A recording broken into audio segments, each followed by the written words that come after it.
Serial Wednesday pełny jest easter eggów i nawiązań nie tylko do twórczości Tima Burtona, ale też poprzednich filmów z serii Rodzina Addamsów czy popkultury. W dzisiejszym materiale przedstawię wam najciekawsze z nich. Zapraszam. Wygląda na to, że w Jericho jest tylko jedna kawiarnia, do której wszyscy chodzą. Jak nazwa wskazuje, wiatrowskaz ma na swoich ścianach wiatrowskazy. Wiem, dość szalone. Niektóre z nich nawiązują do innych projektów Tima Burtona. Ten kształtem przypomina czapkę Willego Wonki. Inny wskazuje na jeźdźca bez głowy z 99 czy Edwarda Nożycorękiego. W antykwariacie z dziwnościami są różne dziwności. Pewnie zwróciliście uwagę na wypchane zwierzęta, które swoim ubiorem nawiązują do różnego rodzaju filmów. Valerie Kinbot ma dziwne hobby, jednak w sklepie i jej szafce możecie zobaczyć mysz ubraną jak Freddy Krueger. Ta z kolei nosi garnitur Keatona z filmu Sok z Żuka. Z kolei ta myszka wygląda jak postać danego DeVito z filmu Dumbo z 2019. Skoro jesteśmy przy Soku z Żuka, to na biurku dyrektorki Wims możecie zobaczyć małą, wysuszoną głowę. Easter egg nawiązujący do myśliwego Harego z filmu Burtona. Stroje Inity Wednesday podczas wyścigu kajakarskiego nawiązują nie tylko do Edgara Allena Poe, ale też do powrotu Batmana Tima Burtona z 92. Ich stroje bardzo przypominają Catwoman. Okej, jeżeli uznacie, że nie są podobne do Catwoman, to co powiecie na Edwarda Nożycorękiego?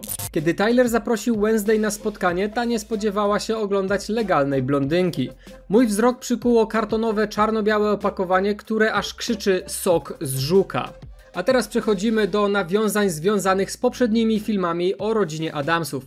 Czy wiedziałeś, że pierwotnie żaden z członków rodziny Addamsów nie miał swojego imienia?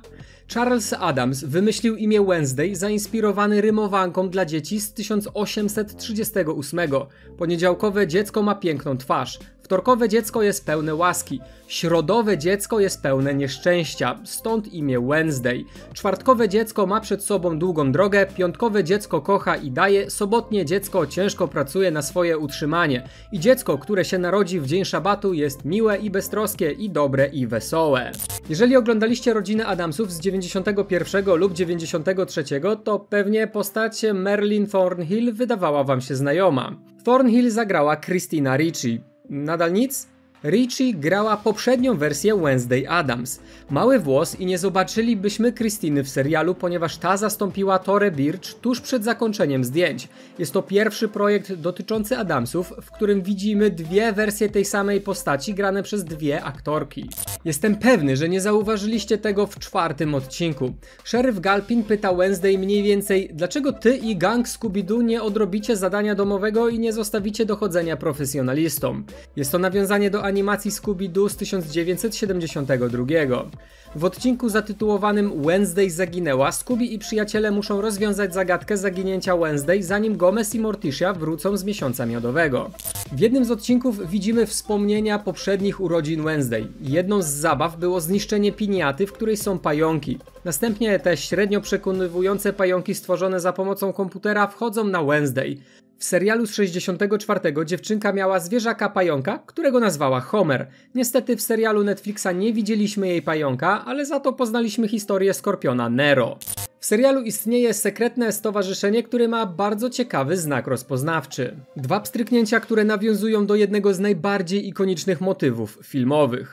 Jak już uda nam się wejść do tajnego pomieszczenia, na jednej ze ścian możecie zobaczyć obraz ze znajomą osobą. Za obrazem kuzyna Ignatiusa It znajduje się kluczowy dla Wednesday dokument. Kuzyn coś niestety nie pojawia się w fizycznej formie w serialu, a szkoda. Innym członkiem rodziny z relatywnie ważną rolą jest wujek Fester. Z oryginalnej rodziny brakuje tylko babci Addams, która została tylko wspomniana w serialu. W serialu została też wspomniana Ophelia Framp, siostra Morticia Addams. Nie została wspomniana z imienia i nazwiska, jednak akademik w Nevermore nazywa się Ophelia, co niektórzy mogą skojarzyć z serialem z 64. W sequelu Rodziny Addamsów z 93 Pugsley i Wednesday podpalają obóz pielgrzymów. W serialu Wednesday wdaje się w bójkę z chłopakami przebranymi za pielgrzymów. Nienawiść Wednesday jest wiecznie żywa. Skoro mowa o Pugsleyu, to pierwszy odcinek wprowadza syna Gomeza do tego świata. Dowiadujemy się, że jest prześladowany przez kolegów ze szkoły. Wednesday znajduje go związanego i zamkniętego w szkolnej szafce z jabłkiem w ustach. Kiedy pierwszy raz widzimy Puxleya w rodzinie Addamsów z 91, również jest związany z jabłkiem w ustach. W filmie jest jedna różnica. Siostra celuje do niego z łuku, starając się strzelić w jabłko. A propos jabłek i łuku. Łucznictwo w Nevermore jest pięknym easter eggiem właśnie do tej sceny. Serial pokazuje nam scenę, w której Wednesday trafia w sam środek tarczy. A co jest na środku? Jabłko. Z trzeciego odcinka wiemy, co Wednesday jada na śniadania. Harcerki. Jest to nawiązanie do filmu z 91, gdzie Wednesday zapytała harcerki, czy jej ciasteczka zrobione są z prawdziwych harcerek. W biurze dyrektorki Weems zaraz przy wejściu jest wielki wypchany niedźwiedź. Oczywiste nawiązanie do gigantycznego misia znajdującego się w salonie Addamsów. Na Wednesday prawie spadł posąg gargulca. Musiała zostać przez jakiś czas na obserwacji. Zwróćcie uwagę, w jakiej pozycji zasypia. W filmie z 91 spała dokładnie tak samo. Morticia Addams stoi przed grobem. Nagle w dziwnym zwrocie akcji odrywa kwiat róży i rzuca łodygę na grób Gatesa. Dla zwykłego widza może to być dość dziwne, jednak ci z was, którzy oglądali serial lub filmy, wiedzą o tym zwyczaju. Morticia nie lubi kwiatów, więc je odcina. A teraz nawiązania do popkultury. W serialu jest mnóstwo easter eggów związanymi z twórczością Edgara Allena Poe. Akademia Nevermore wiąże się z dziełem The Raven, w której Kruk ciągle powtarza jedno słowo – Nevermore. Oprócz tego w szkole jest wielki posąg przedstawiający Poe, za którym jest tajne wejście do tajnego pokoju tajnego stowarzyszenia. Na biurku Weems jest wypchany kruk. W wizjach Wednesday często pojawiały się kruki. Podczas wyścigu kajaków każda z drużyn to osobne nawiązanie do Poe, czyli czarne koty, kajak Bianki to złoty żuk, drużyna Xaviera to Amontillado, nawiązująca do książki Beczka Amontillado. Ostatnia drużyna nazywa się Studnia i Wahadło. Podczas imprezy Rave N każdy miał ubrać się na biało. Wednesday oczywiście ubrała się w swój ikoniczny i ulubiony kolor. Wyróżniała się, była białym, w tym przypadku czarnym, krukiem. Biały kruk to oznaka czegoś złowieszczego lub czegoś bardzo rzadkiego. W tym wypadku Wednesday będąca na randce jest czymś rzadkim. Z drugiej strony Eugene został zaatakowany przez potwora, czyli czymś złowieszczym.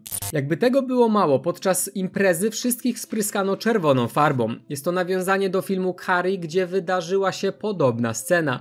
Wednesday nawet wspomina, że żartownisie nie potrafili użyć świńskiej krwi, jak to było w horrorze Kinga. Thornhill dała Wednesday w prezencie czarną dalię.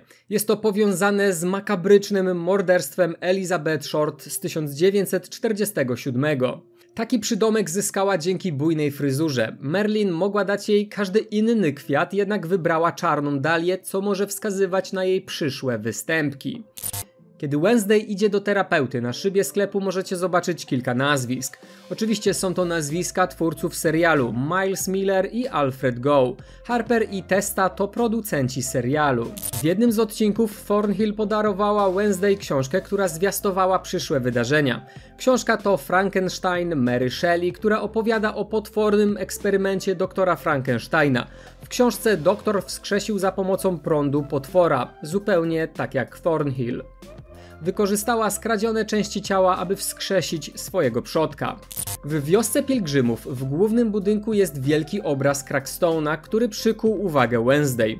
Z lewej strony widać kobietę patrzącą prosto na nas. W zbliżeniu kobieta zmienia się w Goody Addams. Jest to zupełnie inna osoba.